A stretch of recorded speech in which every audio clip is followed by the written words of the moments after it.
जनाब सलाम और मोहतरम दोस्तों, अभी मैंने आखिरी किताब बासलाब की एक आयत तिलावत की है जिसका तर्जुमा यह है: ऐ ईमान वालों, तुम पर रोजे फर्ज किए गए जैसा कि तुमसे पहले उम्मतों में फर्ज किए गए थे ताकि तुम मुत्तकी बन जाओ। इस्लाम की बुनियादी तालीमात में ईमान, नमाज और ज़कात के बाद रोजा का दर्जा।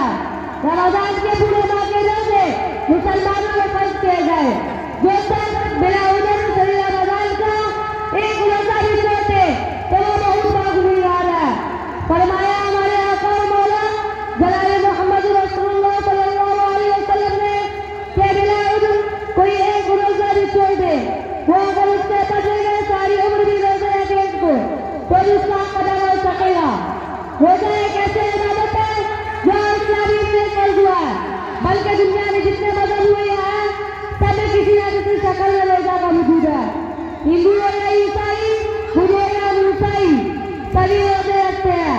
पहले को इंजिल की सफात करा है, तारीख से और भी बताते हैं रोजा एक ऐसी इबादत है जो अल्लाह में अदा की गई है। रोजा क्या है?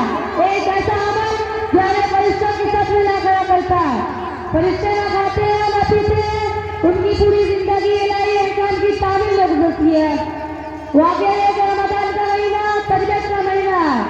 आपका जीता है कि आप सही से लुत्फानंदोज हो मगर नहीं पीते।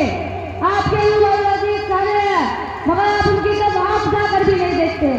आपका नफ्स चाहता है मगर आप उसे लगाम दे देते हैं।